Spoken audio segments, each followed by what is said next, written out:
Hello, and welcome to the third part of our 10th anniversary of the American Indian Student Center celebration. We wish to thank you for being a part of this momentous occasion. One of the things that the American Indian Student Center has always strived to be is that community away from a community. So in our upcoming presentation, you will hear a lot of how this community has been a place for students, faculty, and staff throughout the years, and also our hopes for the future. So I will go ahead and turn this over to Chancellor Dan Arvisou to have a brief introduction. Well, good afternoon or good day to all of you that are out there celebrating with us this 10th anniversary of the American Indian Student Center. It's my pleasure to be a part of these ceremonies and to provide a few remarks relative to the value that the American Indian Student Center has provided. Today, it's the testament that we have a commitment to recruiting and retention and completion of our American Indian students. I'm here today in the nice facilities that you have for yourselves that are equipped with all of the modern technology, Wi-Fi, a mediation room, and the all-important kitchen that you can socialize with. And this center really provides, I think, an environment of cultural learning and sharing among members of the community, and also an opportunity for students to interact and socialize while they're away from home.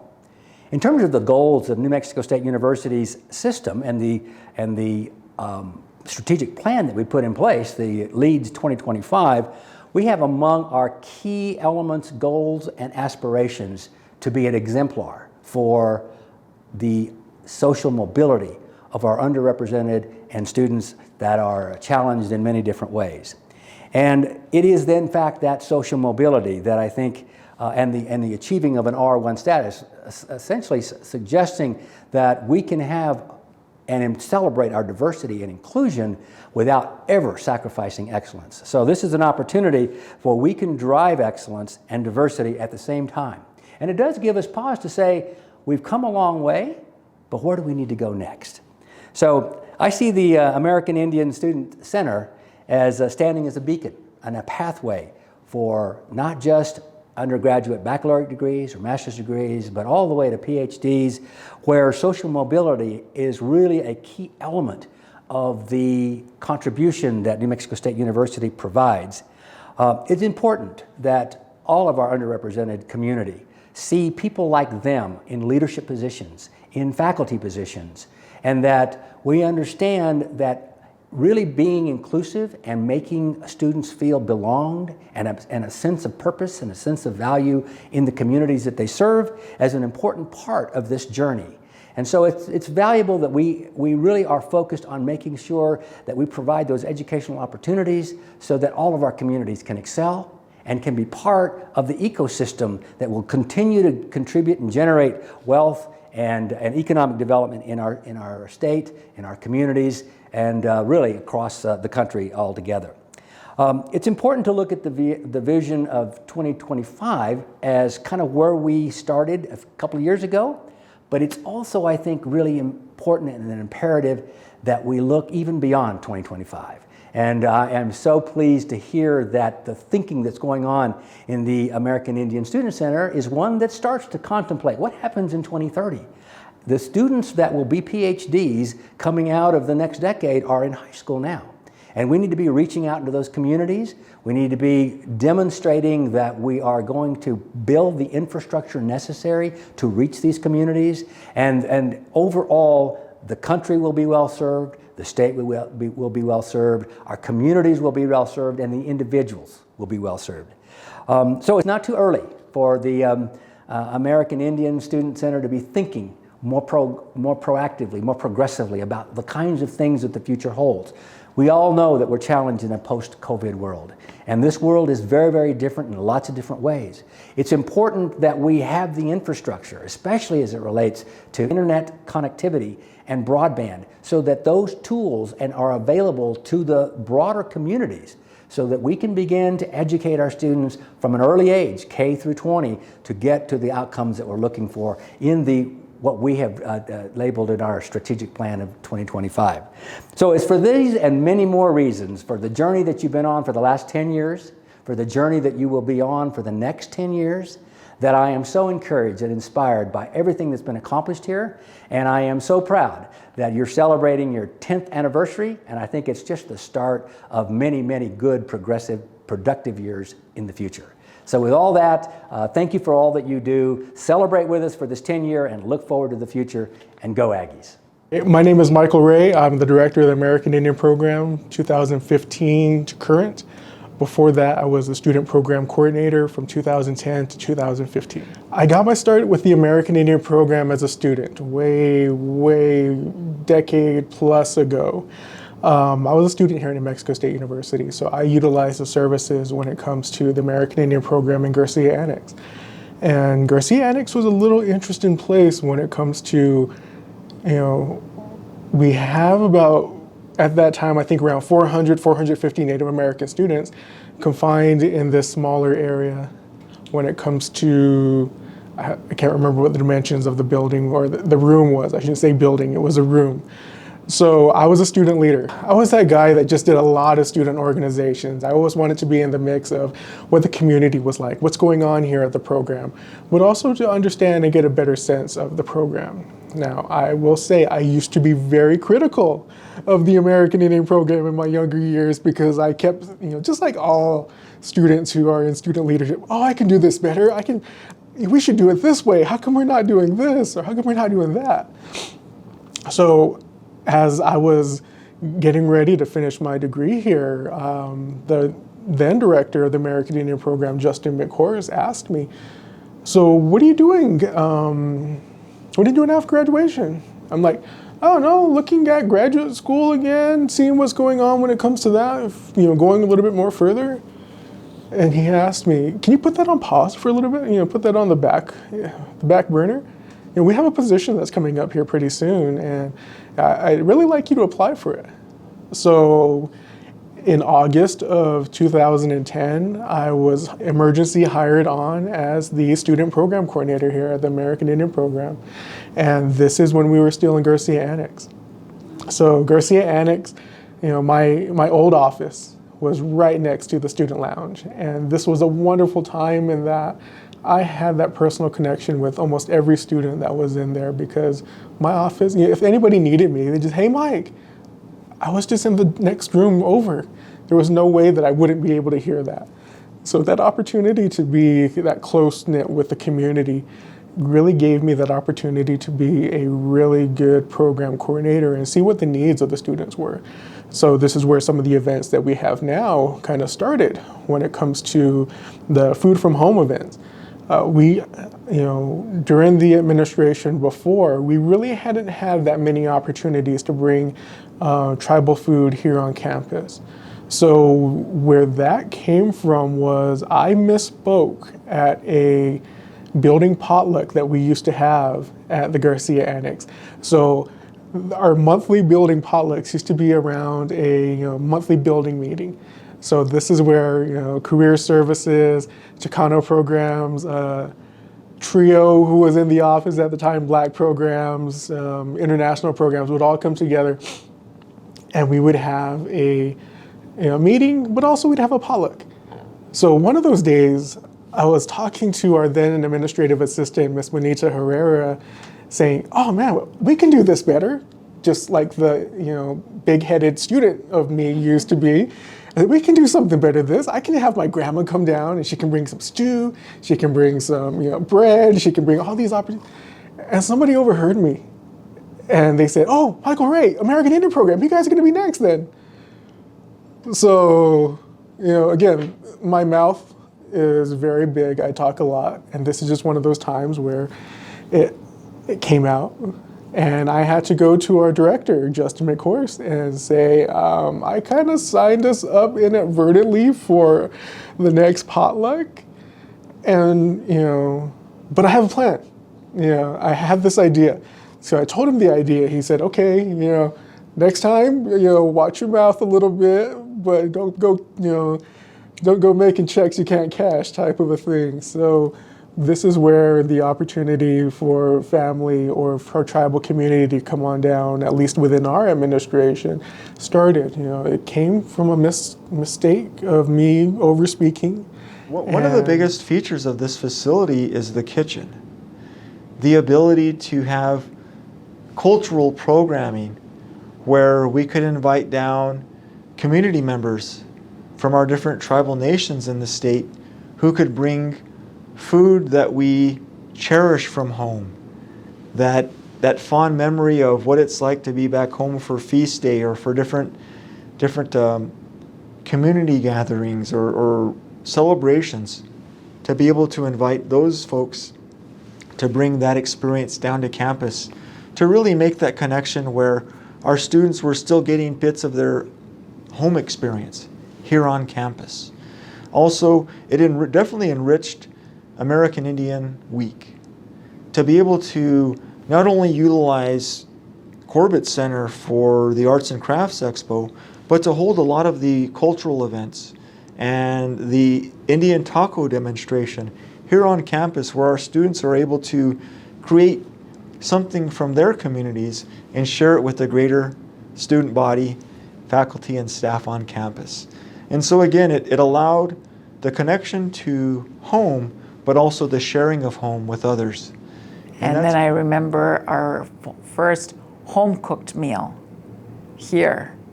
We didn't have to have the Indian tacos made out, at the bottom of Garcia Annex. They were made here. And the line was huge. And the kitchen was working. And then to see the students in the lab working, studying, helping each other.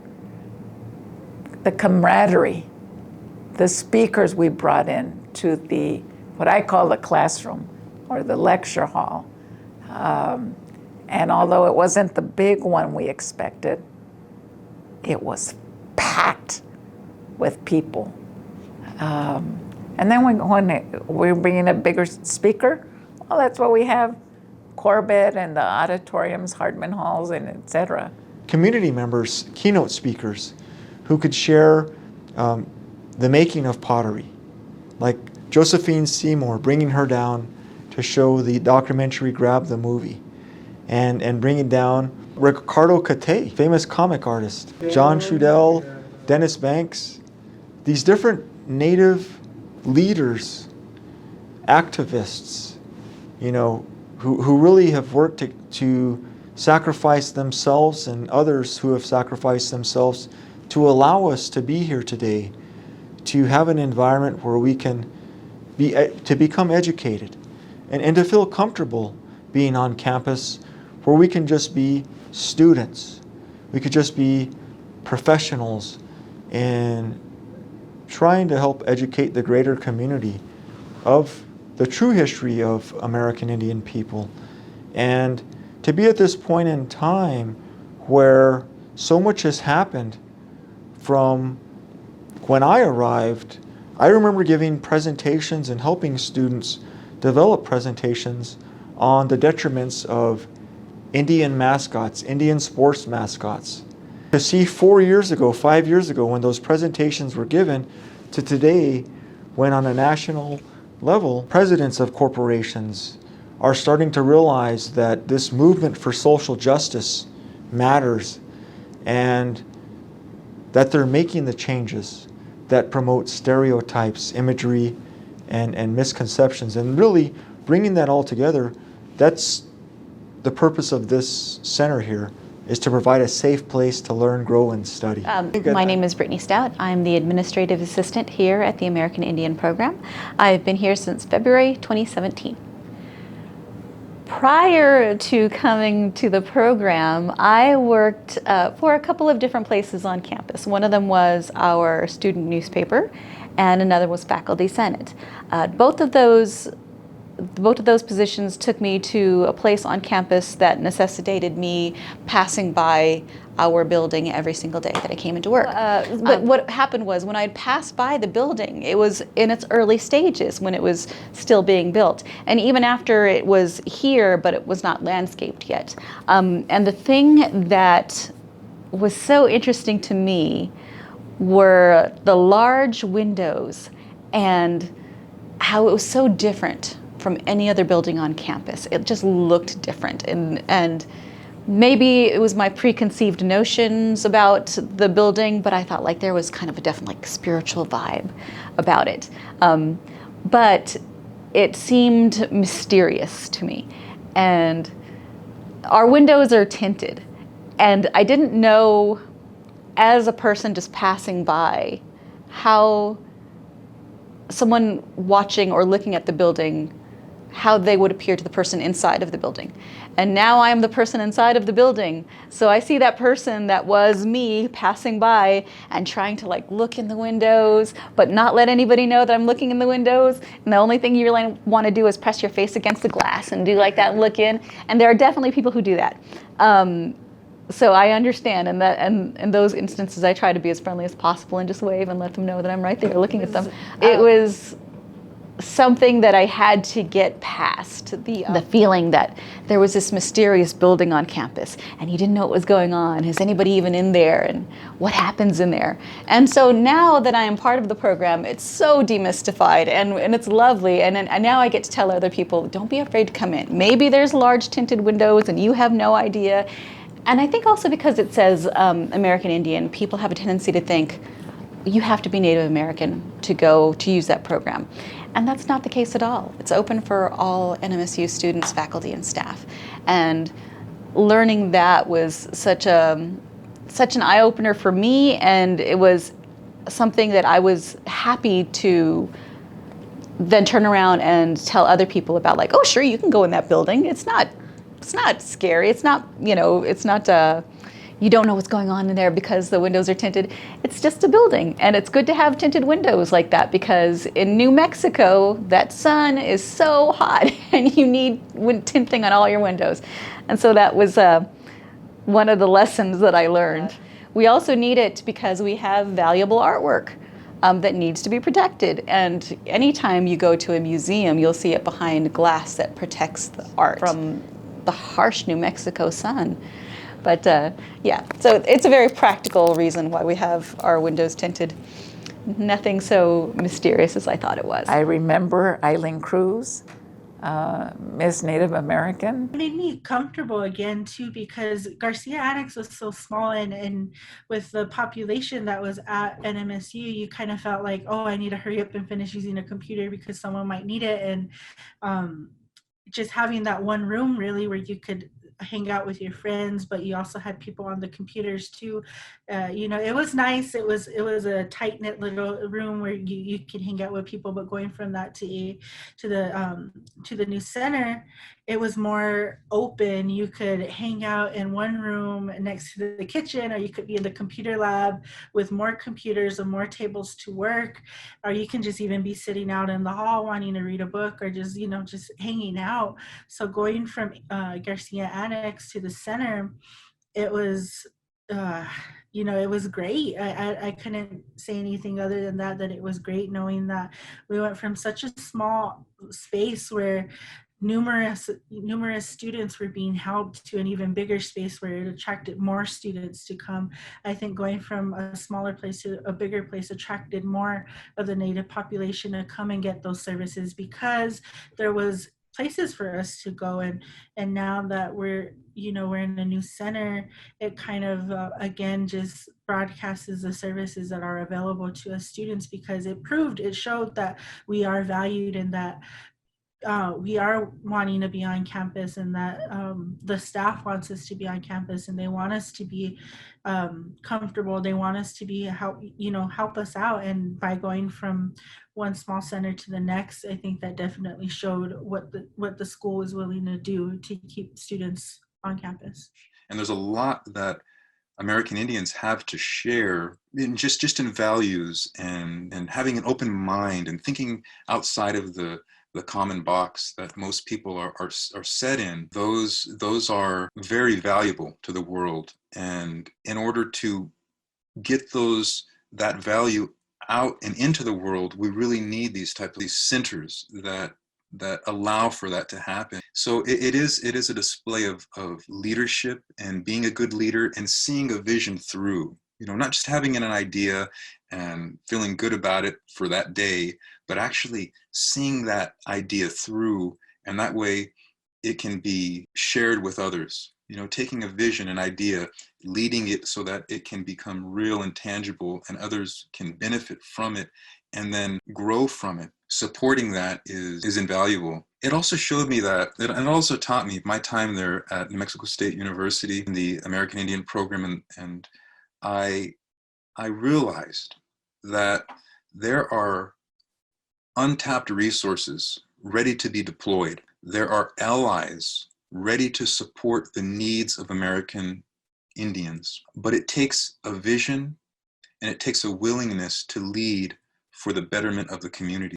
And that is what the AISC is doing. And that's what I hope that it can maintain doing my hope is that it, first and foremost, serves as a stable foundation for American Indian students, and it's there for them to support them and help them navigate their journey to graduation.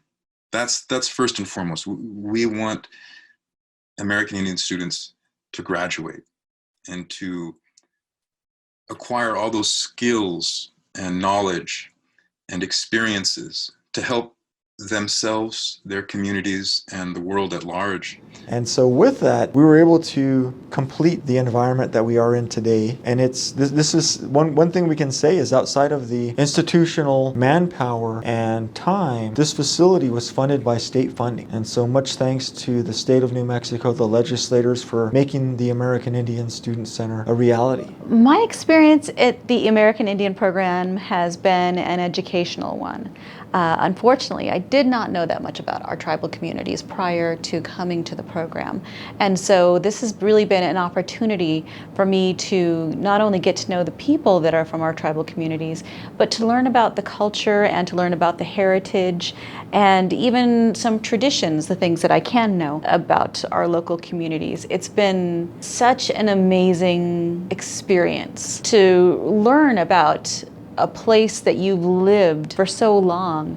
And it's been humbling also realizing how little curiosity I really demonstrated prior to coming to the program, and also to know how much more there is still to learn. Fortunately, our program has a library here that's been able to provide me with lots of reading material.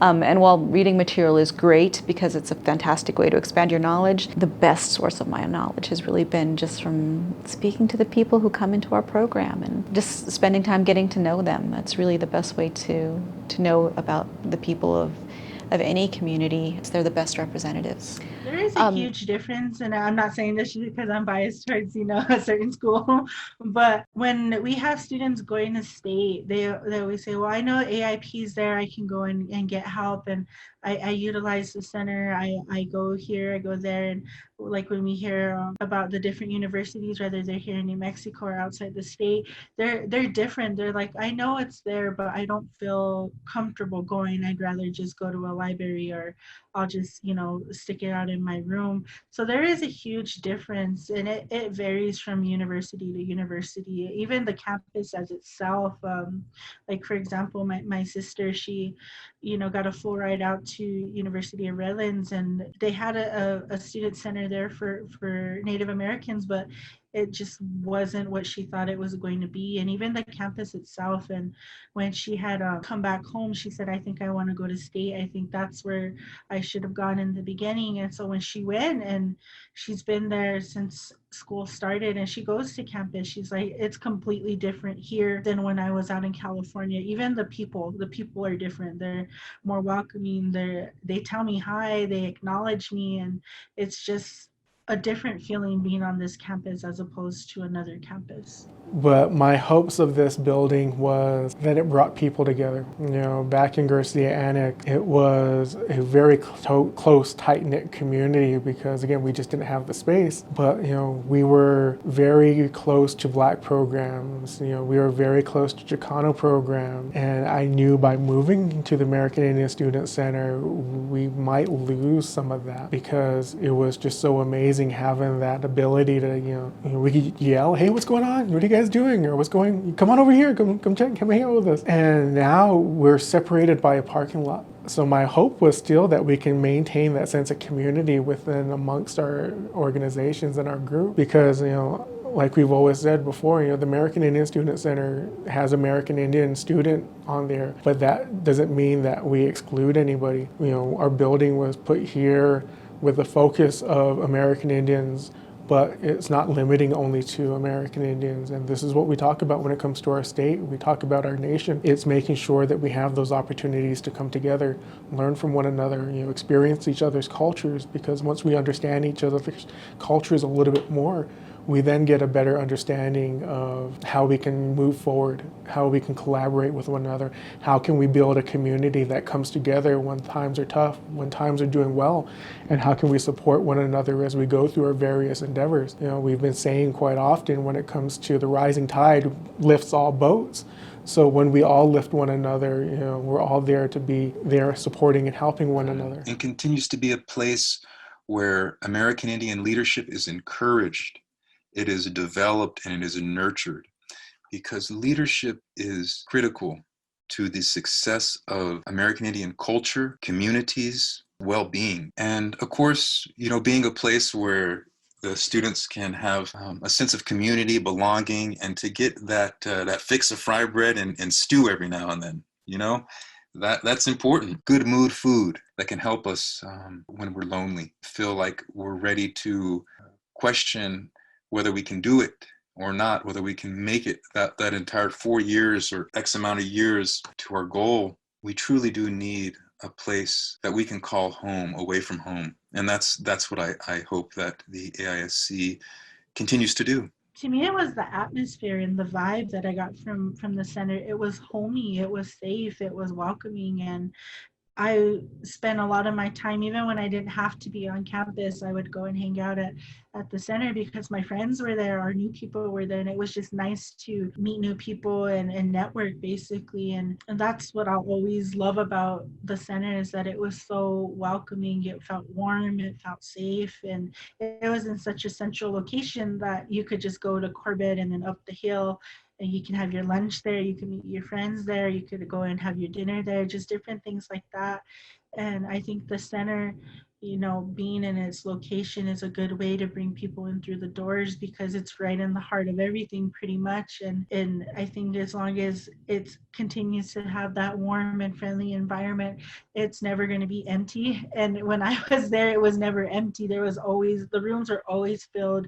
There was always laughter coming from one room or down the hall, even though, we're supposed to be studying it. You just couldn't help it, because you were there to do your work, but at the same time, you would have a friend that would come in that you haven't seen in a couple of days, and you'd catch up on the work that you were doing, or just having a group meeting there. And it went more so from let's handle our business to like, well, we should go hang out this weekend, or what should we do after this meeting? It was just so comfortable. It was freeing. We didn't have to hide who we were. We didn't have to tailor our conversations to anything. It was just, if you want to come and have fun, if you want to just come hang out, just be here, just to be here, you're more than welcome to do so. So that's what I'll always cherish about the center, is that it made everyone feel welcomed.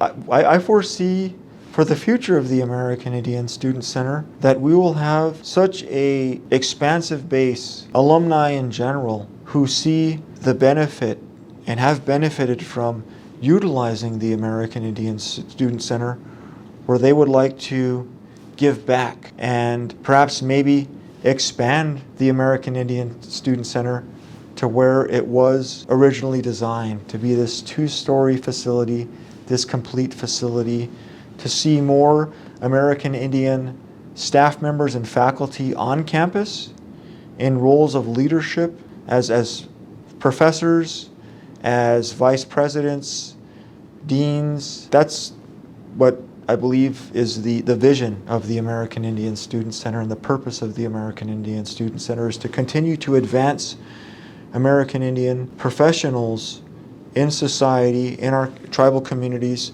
on campus, and to really have more of a voice where we have influence on decisions, on all levels. So, looking into the future, I hope I am here for the next 10 years, or at least with the NMSU, if not with the program itself. I hope that a lasting impression that I can create within the program would be that feeling of comfort and welcoming. That is going to, of course, change depending on who's behind the desk, depending on who's part of the program. But for my part, as long as I am here, I would like for anybody who walks through those doors to feel like I can ask a question, I can speak freely, I can have a place where I feel comfortable and not rejected or judged or treated like my issue wasn't important. Because to each of us, the things that are concerning are very important. And so I just want that to be something that stays here at the program.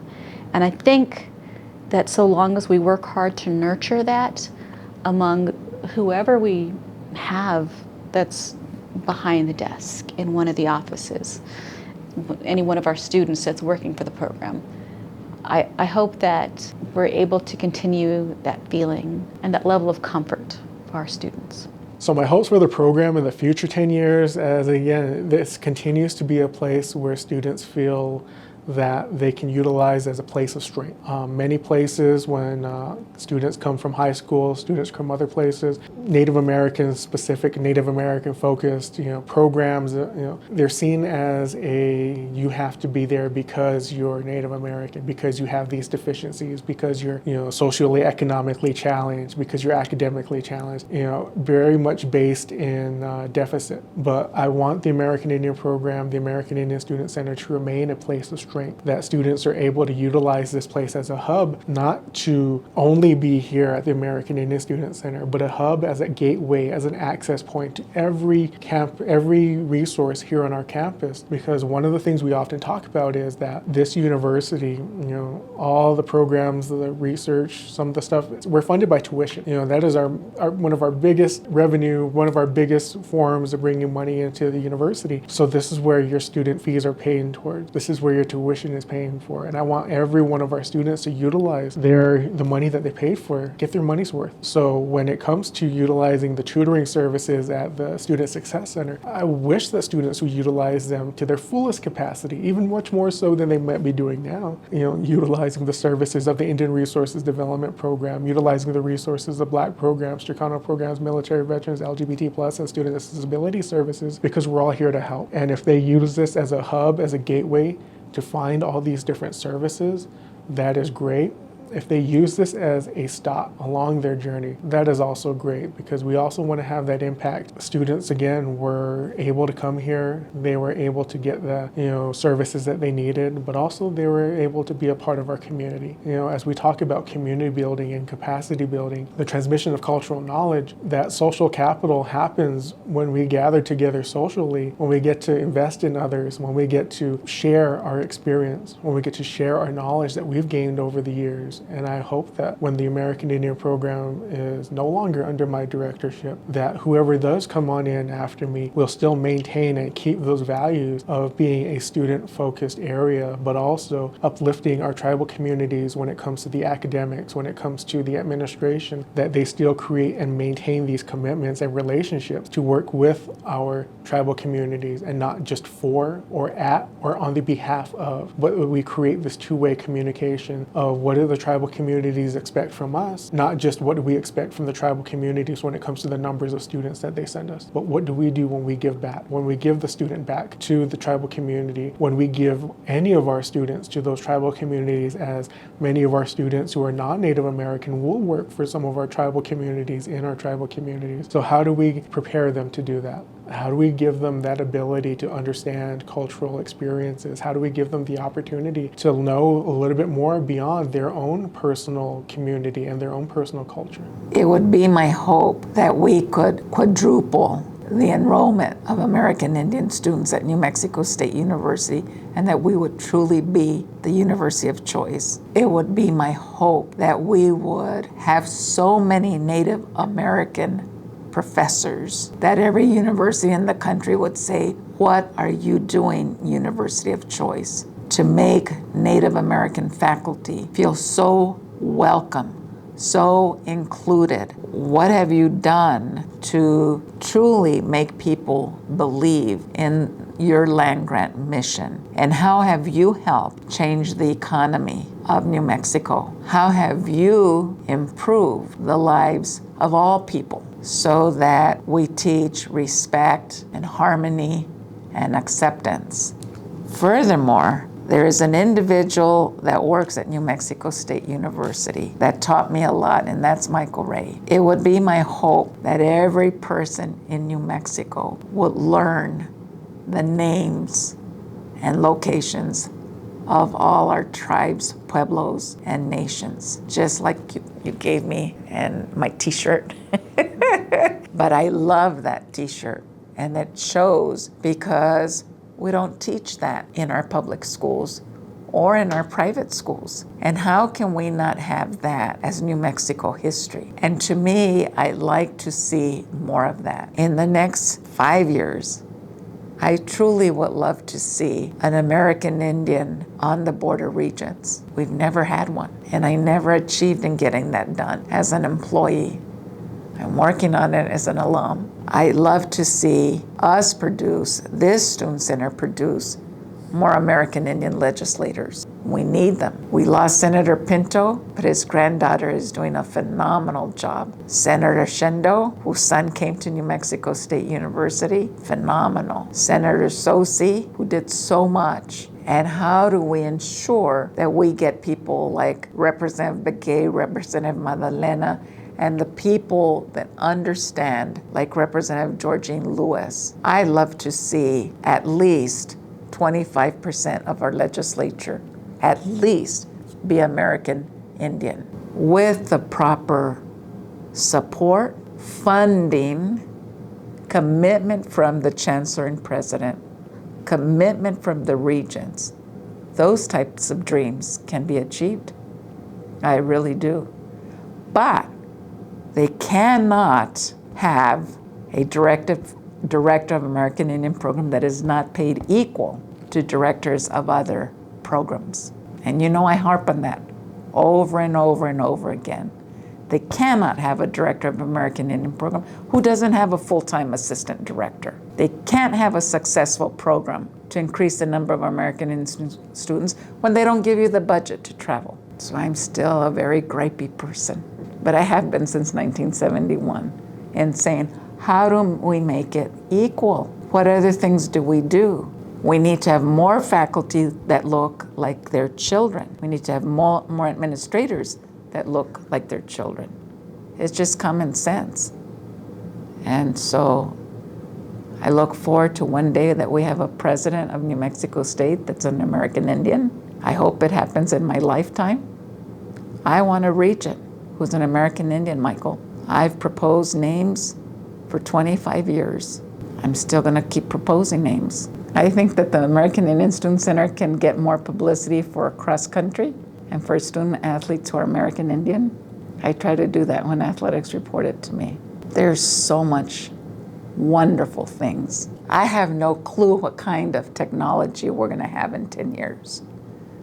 But I hope that the university will give AIC the tools to ensure that we're reaching everyone that lives in the tribes, pueblos, and reservations that needs that connectivity, so that we can really do distance learning over there. I think it can still be done. Never give up. And we wish to thank you for joining us as we celebrate the past 10 years of the American Indian Student Center at New Mexico State University. And as we heard, there is a ton of people who we wish to thank for the success we've had in our building and in our institution. For all of those who were a part of the planning committee, for the decade of planning that went into this before the 10 years of it actually being here. We thank all of our previous directors. We thank all of our architects, our previous presidents, provosts, department heads that have contributed to the construction of this building. We thank our past legislators, our governors who put in the time and energy into making this dream a reality and showing the promise of continuing the education of our college students here at New Mexico State University. We also thank our community, because without our community, this building would just be an empty building. The students, the faculty, the administrators here at the American Indian Student Center, the American Indian Program, and New Mexico State University, we have really helped bring this building to much more than walls and tables and chairs, but creating that sense of well-being for all of our students to feel that they're welcomed here, and not just our Native American, American Indian students, but all the students on our campus. So we thank you all for contributing and building the community that we have here, because you are why we are here. The students, the community who come through our doors and make this place much more than an office.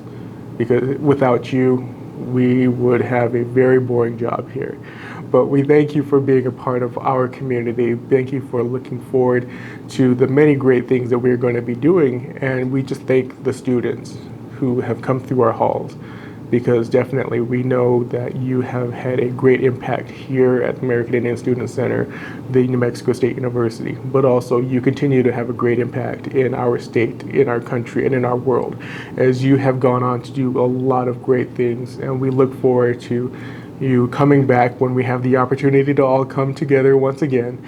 And we just look forward to seeing you all, and also those future Aggies who will be gracing our halls here pretty soon as we come back together when we have the opportunity. So for the American Indian Program, we thank you, and we look forward to seeing you all again. Have a great day. See you all again, and go Aggies.